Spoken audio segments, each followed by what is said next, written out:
Dans une région où la tramontane permet de disperser les vapeurs toxiques de l'usine Areva d'uranium, à Malvézy, près de Narbonne, la population se mobilise face à un projet de traitement des déchets de l'usine. J'appelle Didier Latorre de Arrêt du Nucléaire 34. Bonsoir à tous. Et d'abord, merci au NPA pour cette invitation, parce que c'est vrai qu'on n'a pas toujours l'occasion de parler devant une salle de, je sais pas, 500 personnes. Et ça fait plaisir d'intervenir dans le cadre d'un meeting d'un candidat antinucléaire et anticapitaliste, parce que je pense qu'en plus, il me semble, je ne sais pas ce que vous en pensez, mais que les deux sont intimement liés.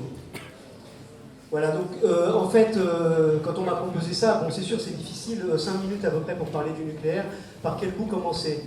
Donc à l'heure actuelle, on a souvent envie de commencer par les déchets, parce qu'il y a une superbe lutte à Bure, mais celle-là, vous en avez peut-être entendu parler. Si ce n'est pas le cas, il faut aller voir sur Internet ou chercher un peu partout. Il y a une lutte magnifique, une occupation d'un bois. Ils ont fait reculer Areva et le combat n'est pas terminé. Il faut continuer à les soutenir.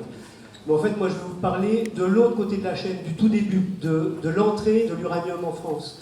Il faut savoir que ce n'est pas tout à fait les portes de Montpellier, mais c'est à Narbonne, c'est à moins de 100 km, à vol d'oiseau. Il y a une usine qui est classée Céveso seuil haut, et sur 2 bassins, il y a 12 bassins de rétention, sur 2 bassins INB, installation nucléaire de base. Ça veut dire que cette usine, elle fait partie des plus dangereuses en France. Risque d'explosion pour les usines Céveso seuil 2. Pour celle-là, c'est plutôt risque de nuages toxiques, en fait, mais hautement toxiques, puisqu'il y a tout un tas de saloperies. Donc, c'est quoi l'uranium en France? En fait, premier mensonge du nucléaire, c'est quand on nous dit que le nucléaire assoit notre indépendance. 100% de l'uranium qui est brûlé dans nos centrales vient de l'étranger.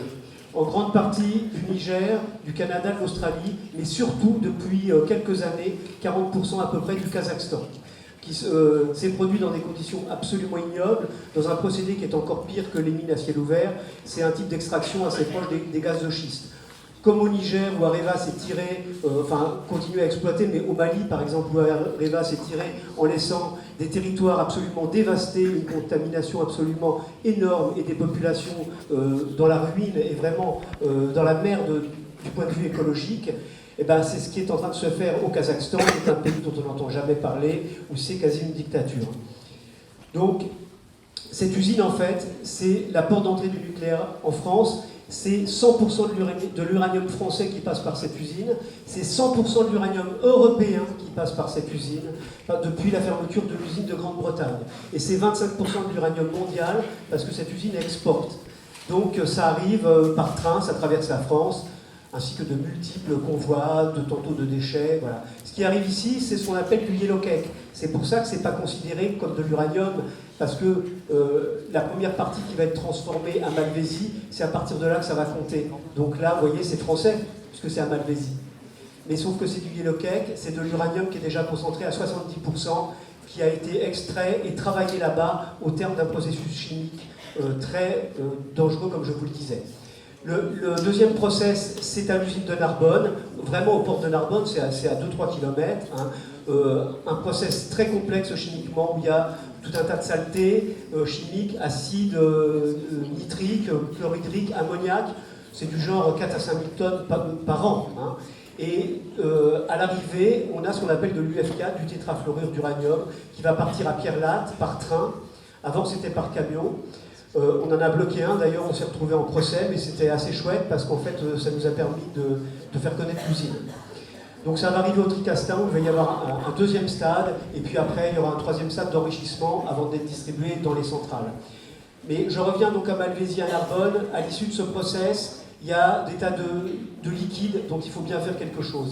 Et cette région Narbonne, elle est géniale parce que c'est une des plus ensoleillées de France, et c'est une où il y a le plus de vent en France. Donc, il y a des bassins de décantation et d'évaporation, et tout ça s'en va dans l'air que respirent les populations du Narbonnais, et il y a un taux de réactivité important, y compris jusqu'à Lézignan-Corbière et à Carcassonne, qui est à 50-60 km.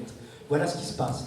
Donc, Areva a eu la superbe idée, parce qu'il semble qu'il y a quand même un petit peu de pression, de trouver un soi-disant procédé, TDN-TOR, qui gérerait déjà les effluents nitratés.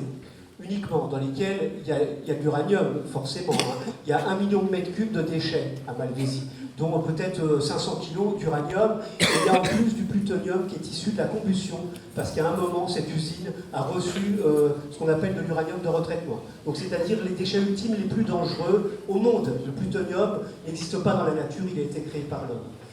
Voilà, donc tout ça pour dire que cette usine elle est ultra dangereuse et Areva donc a trouvé ce système avec les États-Unis et ils sont en train de monter sur pied une espèce d'opération avec quelque chose qui ressemble à un incinérateur, sauf qu'il est 5 à 10 fois plus polluant et que c'est l'équivalent d'un tronçon de périphérie pendant 2 ou 3 heures à Paris.